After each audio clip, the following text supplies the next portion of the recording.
সময়ের পরিক্রমায় আবারও চলে এসেছে সেই আগস্ট, যে মাসে ক্ষমতা ছেড়ে বাংলাদেশ থেকে পালিয়ে গিয়েছিলেন শেখ হাসিনা। অপরদিকে আগস্ট মাস যেন আওয়ামী লীগের নেতাকর্মীদের জন্য এক গভীর শোকের মাস। এই মাসকে ঘিরে এই ধানমন্ডি ৩২ নম্বরে আনাগোনা শুরু হতো তৃণমূল থেকে ধরে সকল পর্যায়ের আওয়ামী লীগ নেতাকর্মীদের। কিন্তু বর্তমানে এই ধ্বংসস্তূপের সামনে এসে দেখতে পাওয়া যায় উৎসুক জনতার ভিড়, যেখানে তারা দেখতে এসেছেন ধানমন্ডি ৩২ নম্বরের বর্তমান অবস্থা।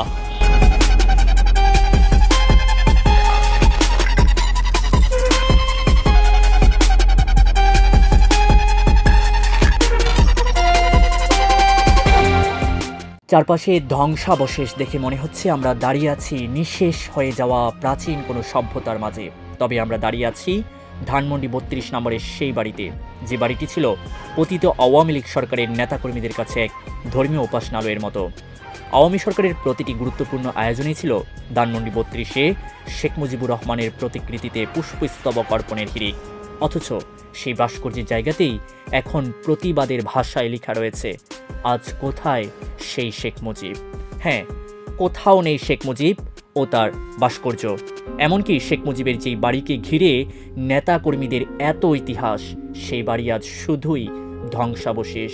ধানমন্ডি ৩২ ভাঙা হয়েছে, আসলে এটা হচ্ছে মানুষের একটা ক্ষোভের বহিঃপ্রকাশ বলা যায়। যে ১৬-১৭ বছর যারা আমরা ইয়াং জেনারেশন জিএনজি বলে, তারা যখন সব কিছু বুঝতে শুরু করছে, দেশের পরিস্থিতি প্রেক্ষাপট অন্য অন্য দেশগুলো কী মিলে আগে যাইতেছে, কিন্তু বাংলাদেশের আগানোর কোনো সিস্টেমটা, ওই দেশে অবকাঠামোগত ওই যে পদ্মা সেতু আর ওই যে মেট্রো রেল বিভিন্ন জিনিস দিয়ে এই দেশটা বিক্রি করে লাইছে।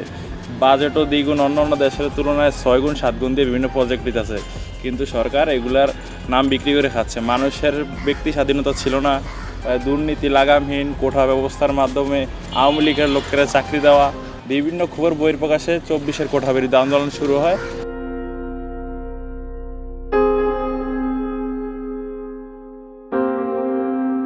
একই সাথে প্রতিবাদের ভাষায় দেয়াল লিখনির মাঝে দাঁড়িয়ে আছে স্বৈরাচারীর পতন ধ্বনির উদাহরণ হয়ে।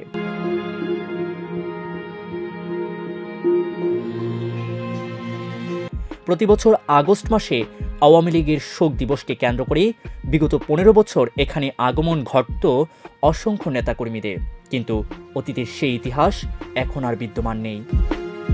ভবন সম্বন্ধে আসলেই আমার কিছু বলার নাই, কারণ যে যতটুকু করব সে ততটুকু পাইব। এখন দেশের জনগণ শেখ হাসিনারা পায় নাই, শেখ হাসিনার মনে করেন যে শেখ মুজিবের ভবনের উপরে আঘাত করছে।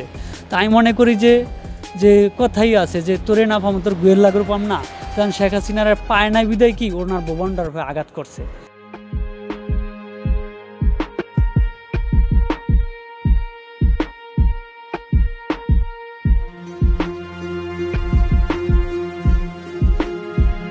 এখনও এই এলাকায় অসংখ্য মানুষের আগমন ঘটে, তবে শোক দিবসকে কেন্দ্র করে নয়, বরং স্বৈরাচারের পতন কেমন হয় সেটাকে নিজ চোখে অবলোকন করার জন্য।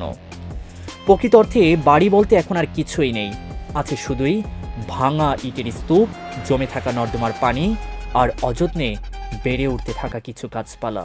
না, আগে তো এখানে কোনো লোক ঢুকতে পারছে না, এখন রিক্সা ড্রাইভাররা এখানে প্রসাদ করে রিক্সা নামাইয়া ধানমন্ডি তো কোনো জায়গায় প্রসাদ করার সুযোগ নাই, এখানে খালি জায়গা।